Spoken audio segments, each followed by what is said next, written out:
Hoy día vamos a ver las proteínas. El objetivo de hoy día es analizar la estructura, función e importancia biológica que tienen las proteínas.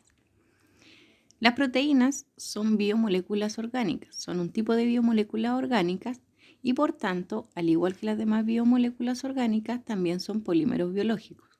Esto quiere decir que están conformados por la unión de unidades repetitivas. En este caso, el monómero de las proteínas vendría siendo los aminoácidos. Los aminoácidos se unen entre sí a través de enlaces peptídicos para formar, una proteína. Las proteínas forman más de la mitad del peso seco del cuerpo. Principalmente tienen una función estructural, pero cumplen otras funciones de importancia que veremos más adelante.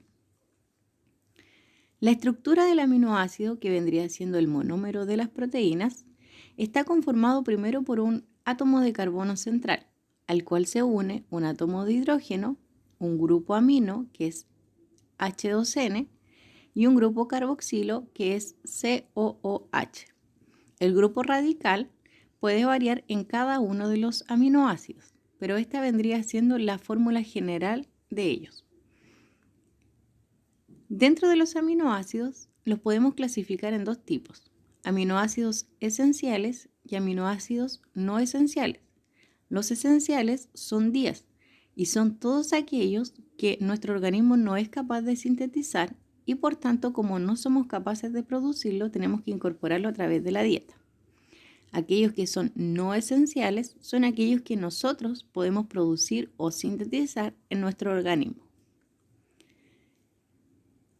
Para poder formar una proteína, primero tenemos que unir dos aminoácidos. Ello se hace a través de la formación de un enlace peptídico.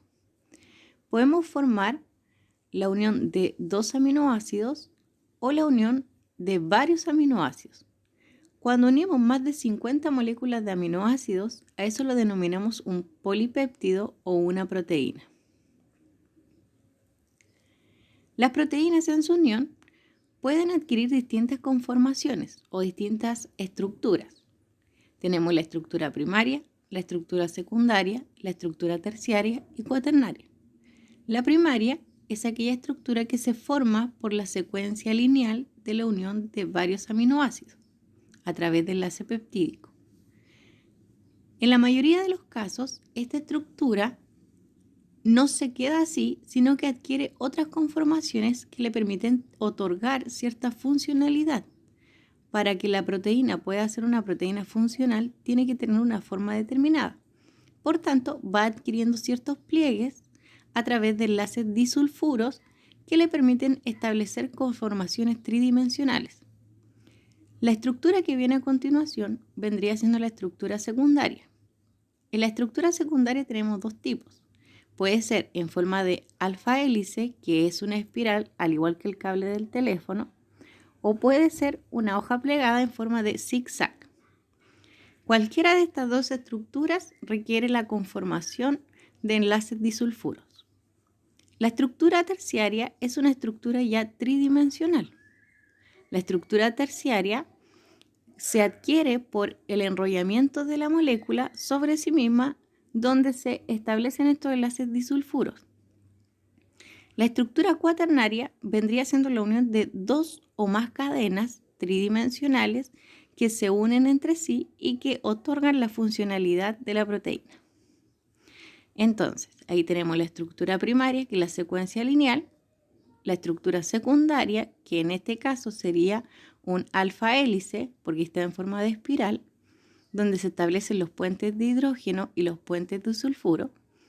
La estructura terciaria, que vendría siendo la estructura tridimensional, donde aquí ya se establecen enlaces disulfuros que le otorgan una mayor estabilidad para que no se desarme. Y la estructura cuaternaria, que vendría siendo la unión de varias subunidades tridimensionales que adquieren una conformación que le otorga cierta funcionalidad, como por ejemplo el caso de la hemoglobina, que está formada por 4 subunidades. Dentro de las funciones de las proteínas tenemos la función estructural. Principalmente en la membrana plasmática tenemos muchas proteínas que actúan como canales. Estas proteínas son proteínas transportadoras.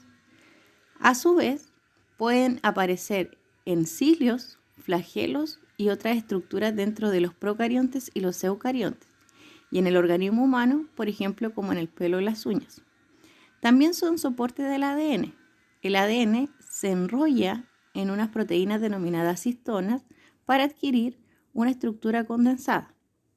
Y también, como dije anteriormente, forma parte de diferentes tejidos, sobre todo el tejido cartilaginoso, la dermis, el tejido óseo, entre otros. Entonces, dentro de las funciones tenemos, puede ser también de reserva energética, como por ejemplo la ovoalbúmina, que se encuentra presente en la clara del huevo, o la caseína, que se encuentra en la leche, el gluten en el caso de la semilla del trigo. Puede ser transporte a nivel de la membrana plasmática o transportar moléculas como el oxígeno o el CO2 en el caso de la hemoglobina. Puede tener una función contráctil en el caso de la actina y la miosina, que permiten la contracción muscular. Hay algunas proteínas que también son hormonas, como por ejemplo la insulina, la hormona de crecimiento y el glucagón. Tiene una actividad enzimática. Una enzima es una proteína capaz de aumentar la rapidez de una reacción química para utilizar la menor cantidad de energía posible para que se produzca un proceso. Por tanto, como vimos, las proteínas tienen funciones muy importantes dentro del organismo. Nos vemos en la próxima sesión de enzimas.